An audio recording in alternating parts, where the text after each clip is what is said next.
Today, we're going to continue on in our family values series, and today we're going to be hitting on the value of give over get. And if you want to follow along with me today for our teaching text for today, we're going to be in 1 Timothy chapter 6, starting in verse 17. So I'll give you a second. If you pull up your phone, Bible, want to follow along on the screen. 1 Timothy chapter 6, starting on verse 17. And this is what it says. Instruct those who are rich in the present age not to be arrogant or to set their hope on the uncertainty of wealth, but set it on God, who richly provides us with all things to enjoy. Instruct them to do what is good, to be rich in good works, to be generous, willing to share, storing up for themselves a good reserve for the age to come, so that they may take hold of life that is real.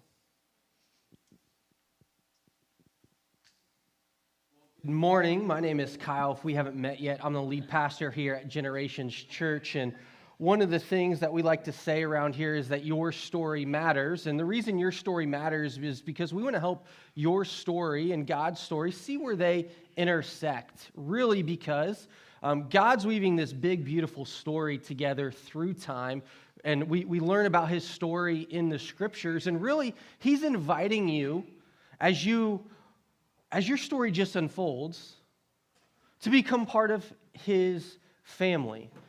And a part of God's family, what that means is really to be baptized into him, to say be united with Christ, and to say, hey, I'll use a sports metaphor in that theme of fall, since football's back. To be on Team Jesus is to put on that uniform or on that jersey and allow that to show up in your conversations and your way of life. What I want to do this morning is I want to peel back the curtain a little bit on some of the way almost Generation thinks about like ministry and what our role within the world is, and then take a look at our value, give over get, and how that might be expressed in your life. So just for clarity's sake, because I know that some of us in this room have been Christians for a while. For some of those you, this is new to your journey, or for some of you, you're stepping back kind of into faith for the first time. And some of you maybe have even been around faith, but you would say like, yeah, you've kind of kept at a distance, and if you were asked questions, you would kind of pull back and recluse because you're not sure you would have answers for that. Or some of you, you're like, man, I'm just like, I'm here because someone brought me and forced this on me, and so, like, what you got today? Let's go. Okay, well, here's what you need to know. When God brings together this beautiful family of people from all different backgrounds and walks of life and knits them together in a beautiful, diverse, age-wise, ethnic-wise, socioeconomic-wise, called God's family, that's how we term it around here, he gives that family a unique mission within the world. And I would sum up that mission this way: to make disciples of Jesus who make disciples of Jesus.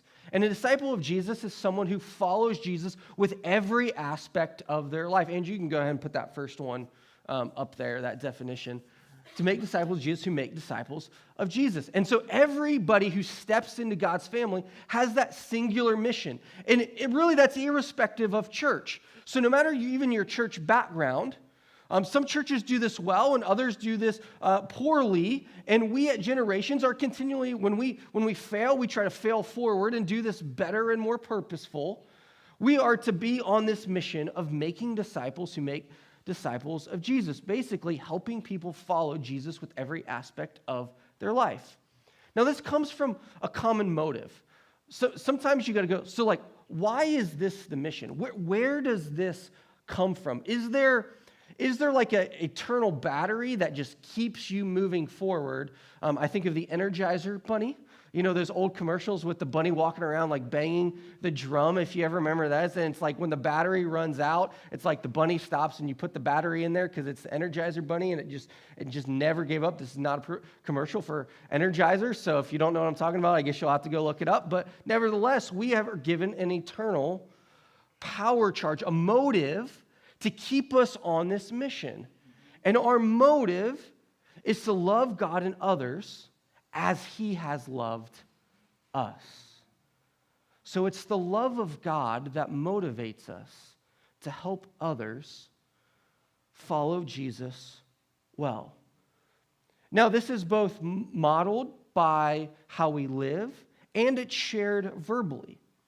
And I just know sometimes in all the things we sing and say, sometimes it's like, so what is the core message of the Christian faith? What is, if you had to boil it down, Kyle, what does it mean to follow Jesus with every aspect of your life? Like, what are the things that I should say in a single, succinct sentence? And so I'm going to reduce this, probably over-reduce this, but this is what I hope you take away, is that God himself has come to rescue and renew all creation through the person and work of Jesus. Means that God sent Jesus to rescue us from something, for something, and bring renewal both in our lives, make new our lives, and for us to participate within that within the world. And so when you bring those things together, it's kind of like a three-legged stool that supports what we are about. Dallas Willard starts to, in a lot of his work, start to ask some questions. So as a church thinks about these three pieces, what is our plan for making disciples? And a follow-up, is it working? As people engage with you, as people engage with Jesus, are they embodying the character and priorities of Jesus in every aspect of their life in increasing, practical, tangible ways? When they self-reflect, when they self-reflect, can they see change over time? And how is the church, both organically and organizationally, bringing these together? And some of you are like, God, that's very strategic, that's very big. Yes, I know that's who I am, which is why I want you to know that, because everything we do has a level of intention behind it.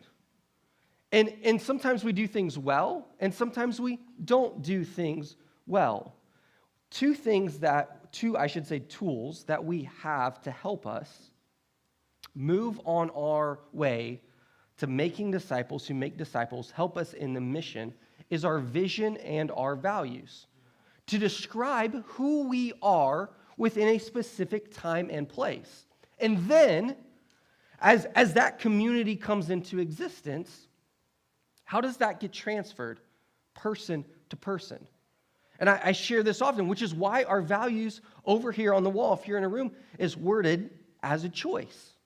Because life, as you may have heard before, is about choices. And every day, choices, worldviews are pitted against each other, and you're constantly having to choose. Even those of you who think you're on autopilot.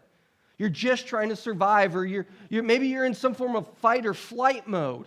You're still choices, and some of those maybe emerge from within, and some of those may feel pressured from without. And the place is, how do we create a community who is increasingly experiencing the love of God, so that as we consider our lives in our time and in our place, how that love of God is made known to others and how people begin to express that. So that's a lot of weighty, open-ended questions, kind of big questions. And what happens is we're invited into that to reduce it all down to say, right here, right now, where God has placed us, am I, as an individual, willing to step into that and respond? And so we hope that as we talk about our values, that you consider these choices in your own life to better express the character and priorities of Jesus. And that's why our values are framed that way, and they're boiled down to 5 themes, all with biblical ties. So those phrases aren't the end in of themselves, they're tools, they're to help facilitate action. And each of these values has a longer sentence underneath, and it has specific biblical texts underneath that. And so today's is give over get, looking to make a difference in the lives of others rather than always wanting to receive more. The Puritan Cotton Mather, alarmed by the trend towards materialism in New England society, made this statement in his famous book, Magnalia Christi Americana. Religion begat prosperity, and the daughter devoured the mother. Mather was noting a common, though not inevitable, effect of Christianity. Authentic conversion to Christ so changes people's lives that bad habits fall away, and they become better workers, better managers, and they live out the scriptures filled with generosity, ultimately resulting in the flourishing of others in economic prosperity. But tragically, in many cases, as the prosperity of civilizations rise, as Christianity ages within a civilization, and material wealth grows, it ends up devouring the same Christianity that gives it birth, especially in the second or third generations. This cannibalism by prosperity, so to speak, has haunted God's people throughout history. See, as God brings about change in your life, you start to consider where your feet are planted and how you interact with the world around you. Inevitably, that ultimately does bring flourishing. Doesn't mean there's going to be challenges or difficulties or conflict. There'll be those. But ultimately, the way God's woven wisdom throughout the world is when you live out his wisdom where you live, work, and play, that starts to bring about a level of flourishing. And what happens is we start to take that flourishing for granted. And the apostolic church itself was not exempt, especially in a center like Ephesus. When Christianity came to Ephesus, it was already a rich city, one of the wealthiest in the ancient world. And quite naturally, some of the Ephesian converts were rich in the present age. Some, in fact, were wealthy bondservant masters.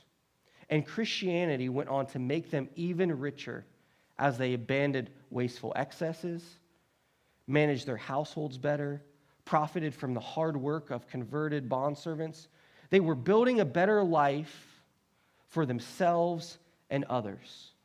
And that's the effect, as we have shared here numerous times. When Jesus starts to change your life, you start to build a better world for yourself and others, wanting a better world, wanting more for people, to not settle for the lesser and false gods that actually enslave, and find true eternal peace and trust. And what happens is as you rightly frame the material things of this world, ultimately, a level of flourishing can come about. And what happened in Ephesus is prosperity continued to grow, and its jaws opened wide, ultimately ready to devour a fresh harvest of the rich, which is why Paul, in some ways, writes this letter to Timothy, who is now pastoring or involved with this church in Ephesus. Now, if you've ever come to a conversation and it's been really deep and meaningful, and then the person's like, oh yeah, but like one more thing. Like, this is how this, like, these last couple verses at the end of this letter to Timothy is almost like, Paul's written to Timothy, and he's like poured his heart out, like, do this and that, and it's been this beautiful letter come together. And then here at the end, it's like, oh, but one more thing. And then in like 3 verses, he like packs a whole lot, and you're like, man, you could have written a whole lot more and expanded on this. Well, sometimes that one more thing is the exact punch that's needed, and this seems to be the case in Paul's letter to Timothy. And Paul does this just repeatedly throughout his letters, kind of as an aside on that one. See, just a few lines earlier in this letter, Paul had attacked the greed that seduced the false teachers in Ephesus who thought godliness was a means of gain, that religion could be used to gain favor, power, and wealth, characterizing them as those who desire to be rich. And then Paul gives Timothy an extended charge. And he says this, but as for you, O man of God, flee these things. And Paul returns to this subject here at the end of chapter 6 on the subject of riches in order to say a few words. Not to those who want to get rich, but to those who already have a level of material wealth as they reflect on their life. And here Paul does not condemn riches as such, but delivers the plain truth about the dangers and responsibilities of wealth. His final words to a rich church have not lost their edge over the centuries. See, prosperity is always ready to devour its Christian mother, and today's rich church must not forget it. See, Paul's closing words to the rich cut right to the chase. As for you, rich in this present age, charge them not to be haughty.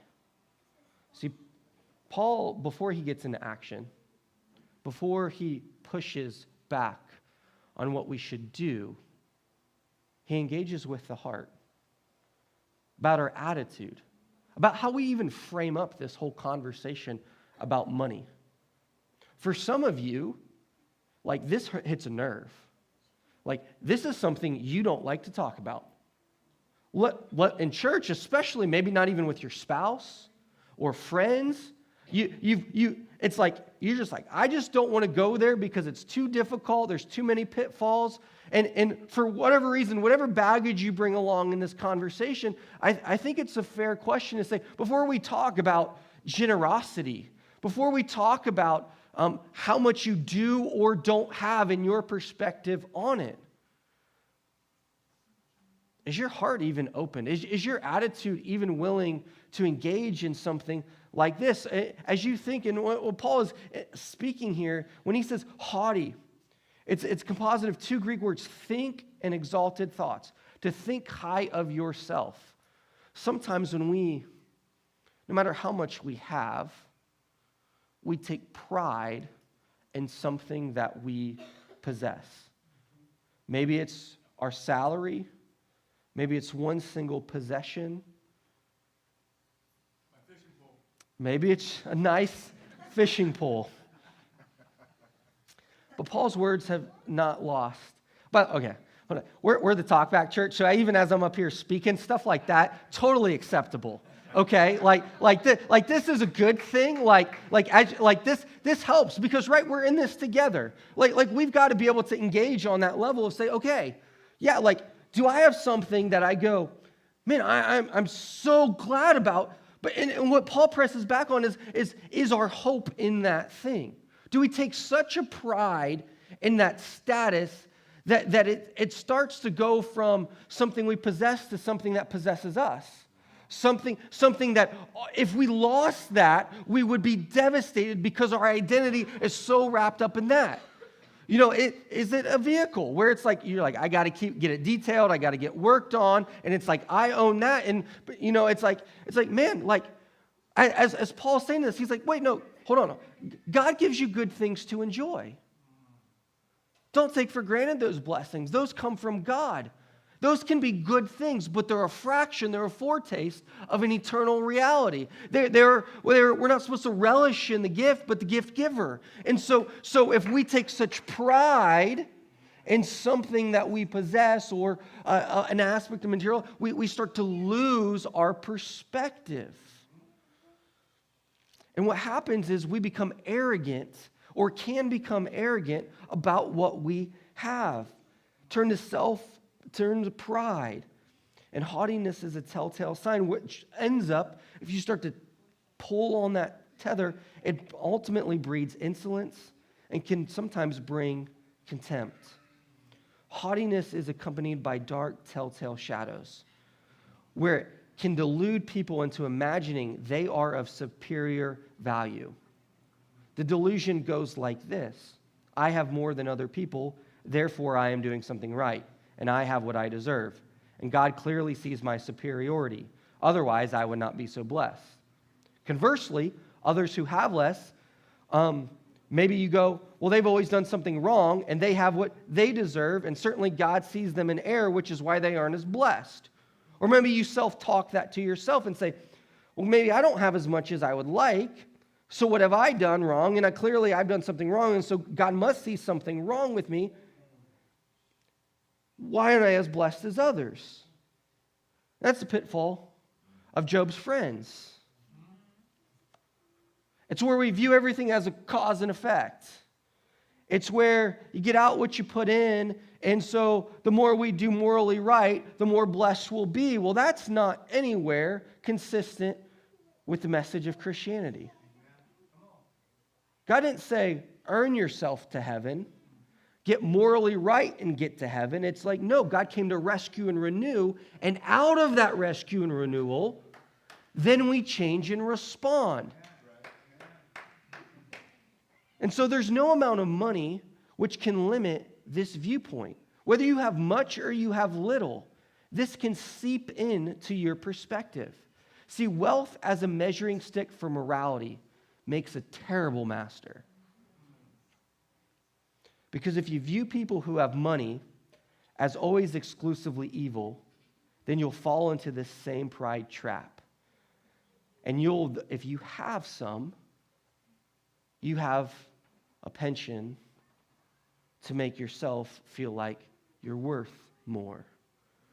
And so on either end of the spectrum, when we start to view wealth as a measuring stick for morality, we can write people off as evil, we can dismiss people, we cannot sit down and engage with them.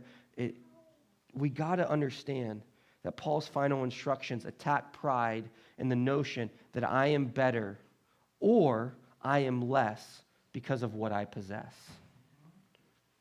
And then he goes into, so if that's not your identity, where does it connect to?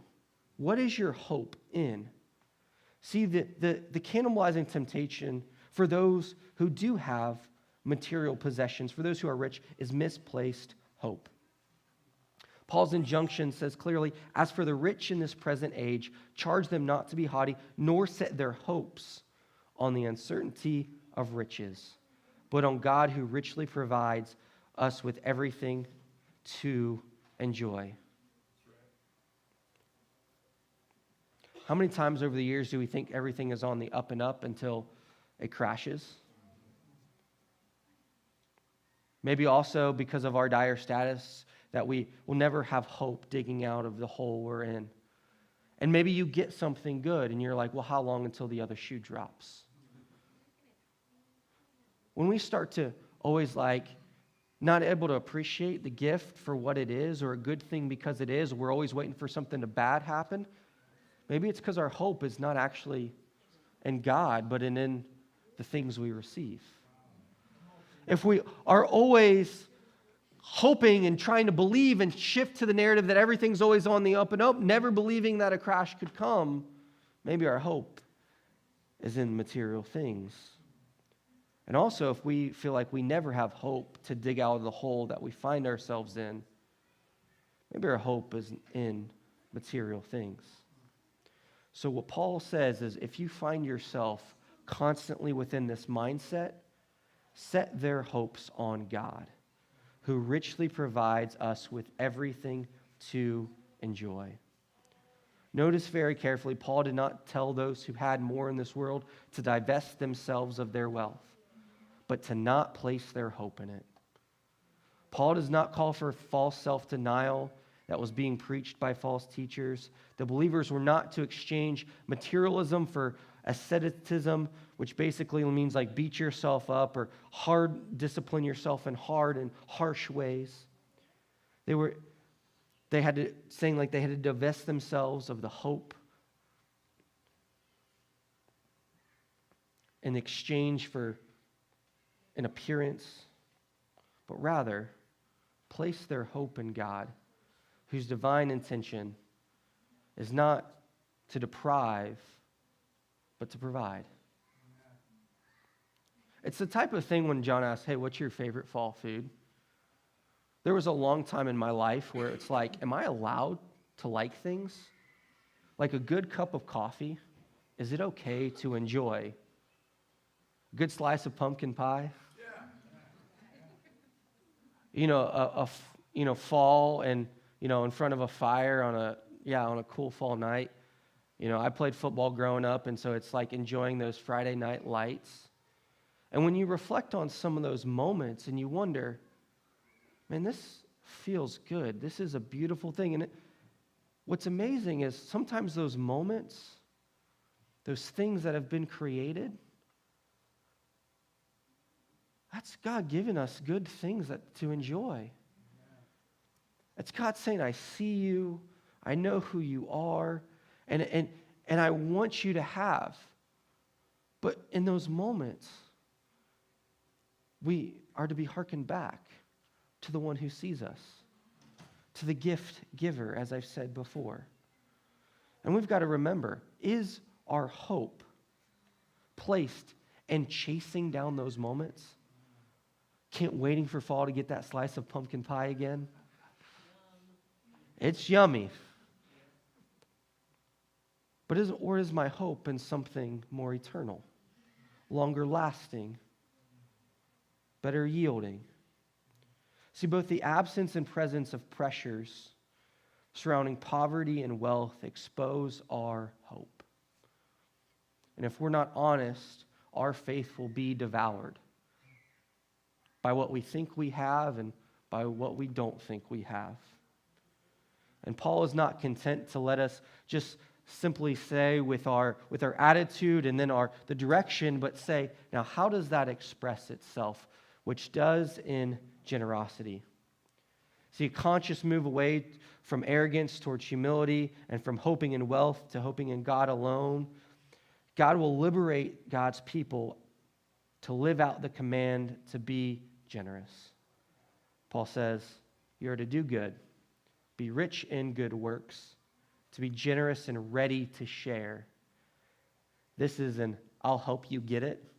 I got to be clear one more time, because essentially he repeats the same line 3 times, 3 different ways, which each repetition being a little bit more specific. See, this church in Ephesus, though they are rich, they are also to do good. Do good is a single word in the Greek, used only one other place in the New Testament where it speaks of God showering his gifts on his hearers in Acts 14. See, we're not called to shapeless good. Yeah, I'm going to do some good today. But substantive action, where we assess where we live, work, and play, where we consider the stories and the people in our life, where we listen to the needs of others, and we say, how can I add value here? What unique gifts and talents do I possess where I can make myself available to meet that today? Specifically, they are and we are to be rich in good works. Such richness by contrast suggests good deeds that involve giving. Maybe that's your time. It's energy. It's extra brain space. I know sometimes it's easy when you get off work and go home to want to turn off your brain and completely disconnect and zone out. But sometimes it's worth considering what you've heard and experienced that day and make a plan to prepare yourself to engage the people that you engage that day. And as you engage them in the next, how might you be ready and willing to do good to and for them? Which maybe mean one of the best things you can do to prepare for good works is actually reflect and spend time receiving the love of God, reminding that your worth is in Jesus and Him, so that then when you seek to engage, because you might not get anything out of that situation as you engage tomorrow. It might feel like you're constantly pouring out and getting nothing in return. And that's why you got to tap into that eternal battery power, that motive that transcends the circumstance in the moment. To be rich in good works comes from the eternal. Let me say it this way. I don't know how many of you feel about like the printing of money. I know we've got a lot of viewpoints in here. But guess what? We've got an internal money printer that can keep handing out dollar bills to you, to keep going, to keep giving, to keep being generous. It's limitless because God owns it all. It's all His, and He wants to give that to you through His Holy Spirit to keep you going.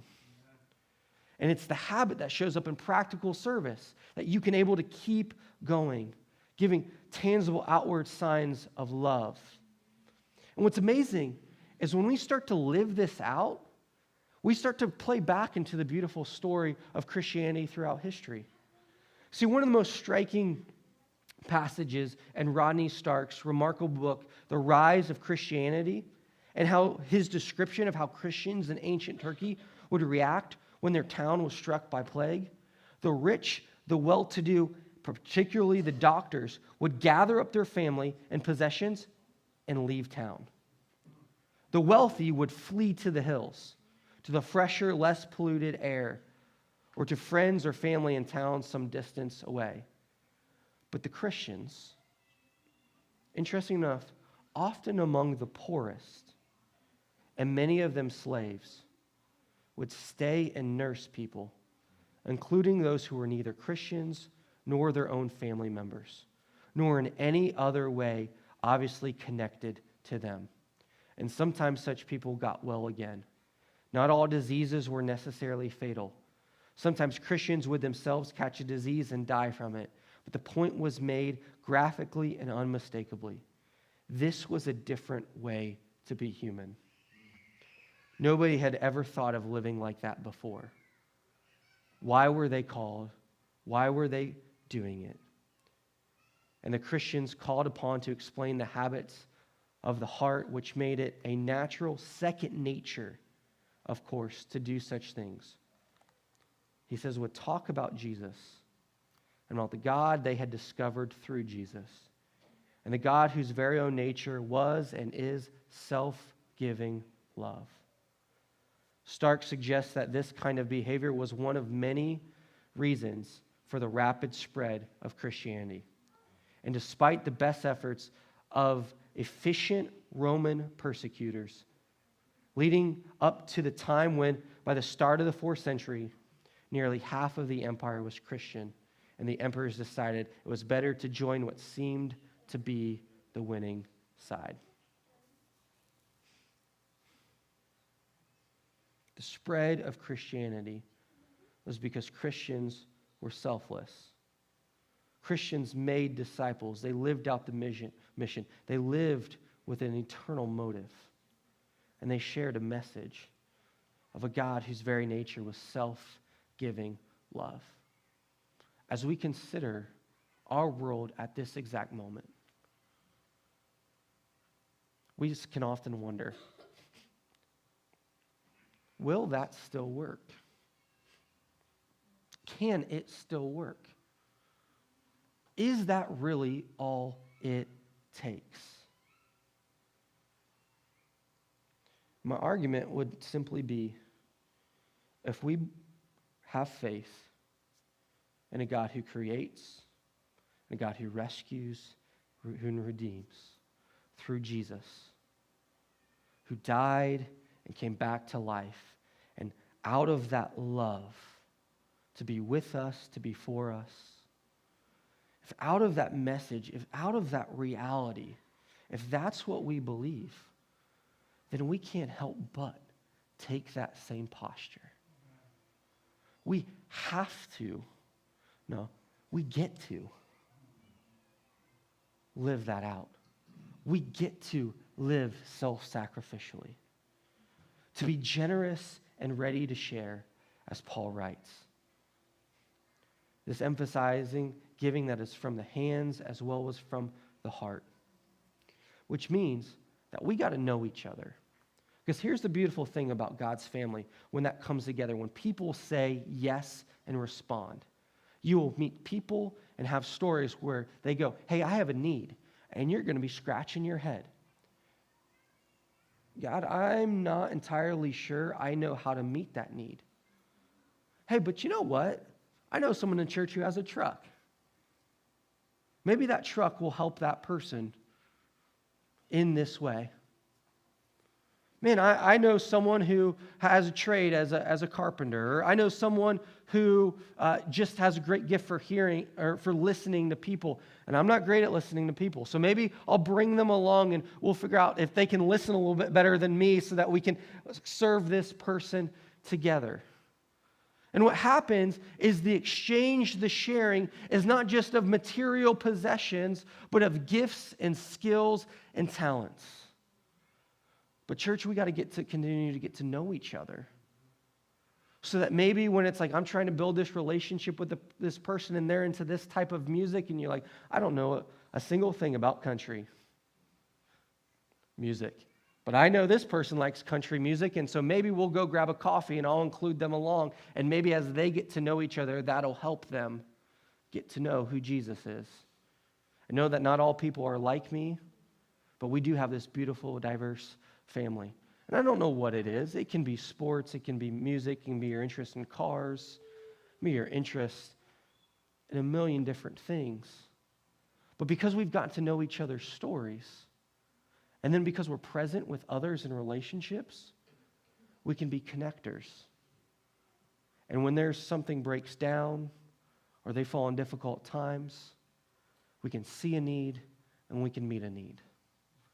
Not looking to receive anything from them, but simply willing to give. See, generosity, if I haven't been clear enough, isn't only about your money, but it does include your money. Imbued within this text is the elimination of relational barriers, where people get to know each other and help each other, where they're ready and willing to share, with hands open and extended. True generosity, I will also say, isn't as spontaneous as you might think. Some of you need to start planning to be generous, to start creating some margin to live within your means instead of to your max.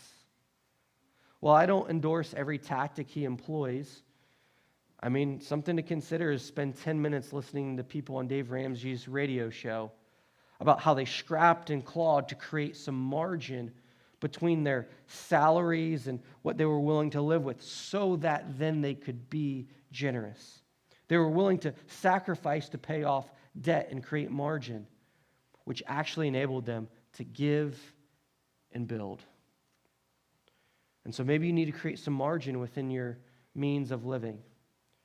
And I also want to recognize that some of you have made choices with your career and love others and live lives that where you give of your life and your time, knowing that you could be in a different career path to make more money, but you've chosen this to serve.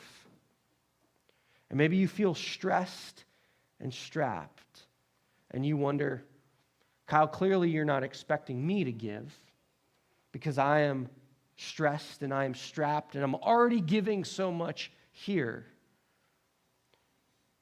And I will say that you can be poor financially and still hope in wealth.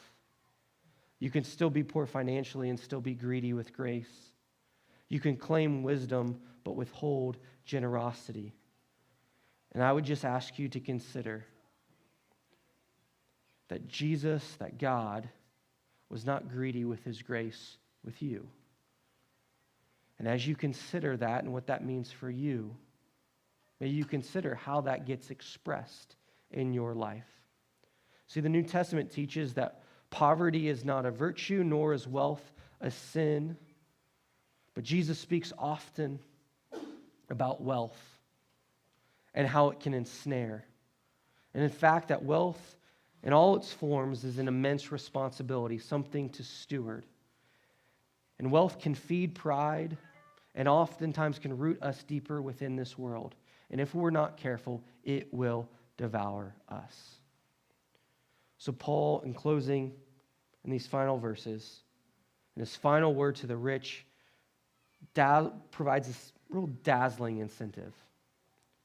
See, by their generosity, they are storing up treasures for themselves as a good foundation for the future. so that they may take hold of that which is truly life. The amassing of treasure in heaven by generous giving, it's consistent with what Jesus repeatedly taught.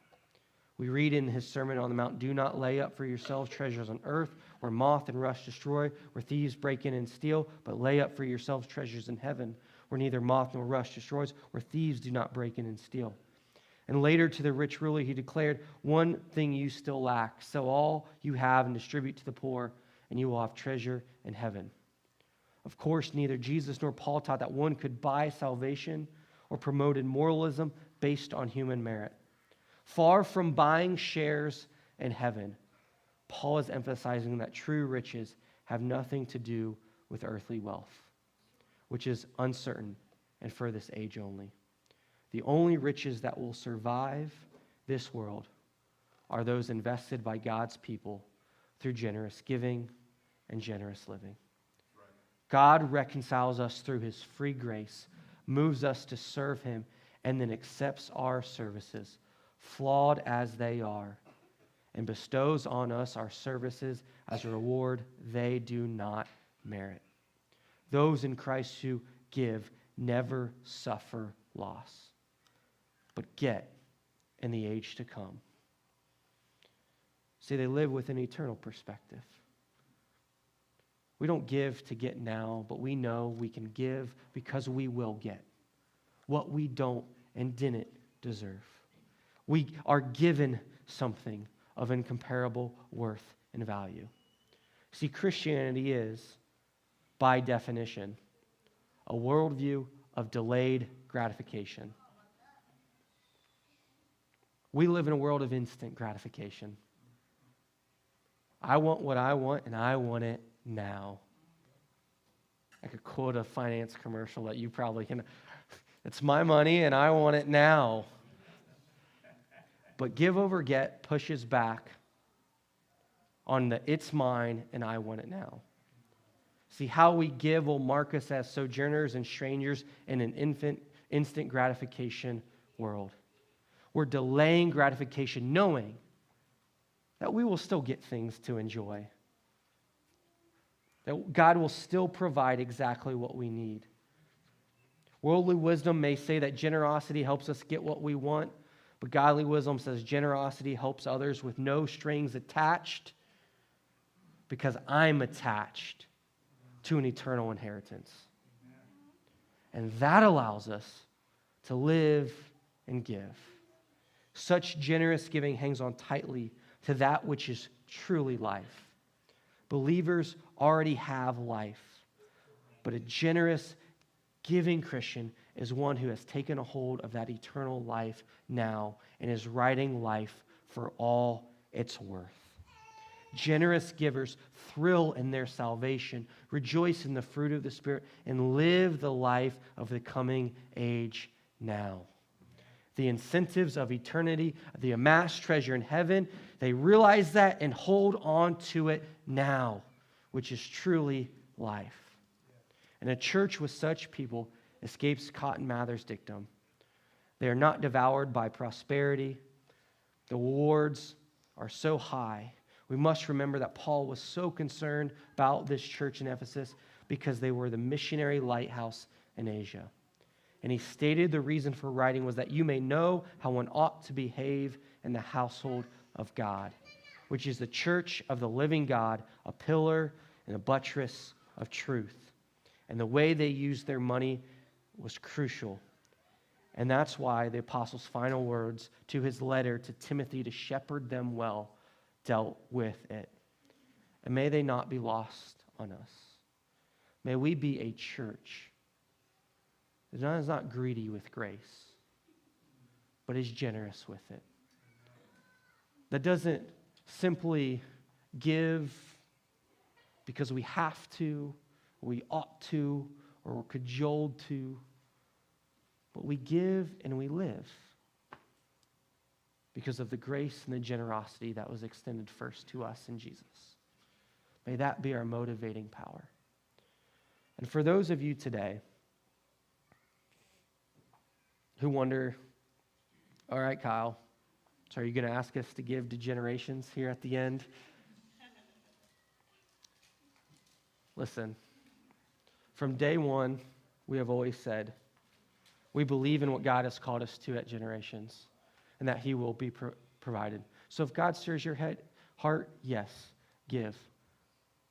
But I know that giving and living generously doesn't just start and stop with what is put in our offering boxes. It starts and stops and goes way beyond with how you live in your neighborhoods, with when you see a need of a neighbor, when you listen to a story of someone else in the church and completely bypass the offering plate and give right to that individual. There's so much of that in Generations, and you guys need to know that you do that so well. And I just want to say, keep going. Don't allow the weariness or the difficulty or I wonder if I'm really making an impact to stifle your generosity. Hold on to that eternal treasure. Keep giving, keep going. Keep practicing give over get. Because we will see people in eternity because of your generosity. God's family is being expanded, both through your initial generosity in the offering plate and because your extended generosity in every aspect of life. Thank you. Keep going. Don't grow weary in doing good. Let me pray for us. God, you are good. You have given us so much. God, I pray that you continue to stir us in our perspective on generosity, that we look to make a difference in the lives of others.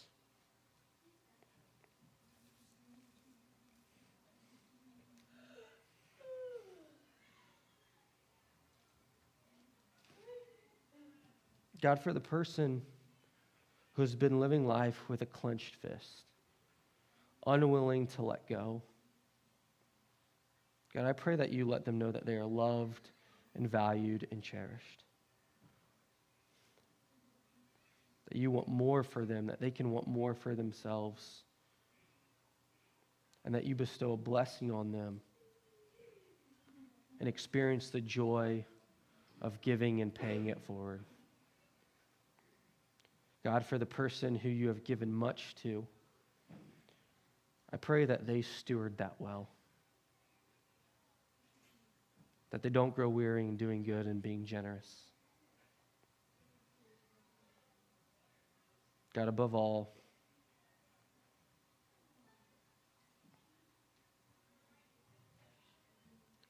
thank you for Jesus.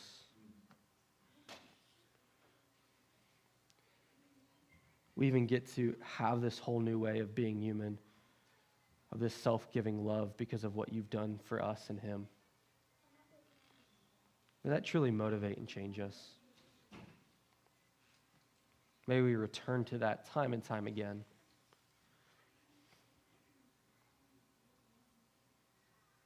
May we want to work hard and build a better world so that people encounter Jesus, so that they see your wisdom at work.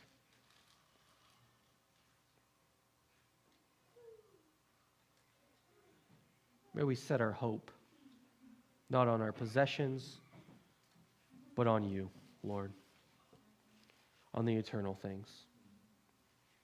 It's in Jesus' name I pray. Amen.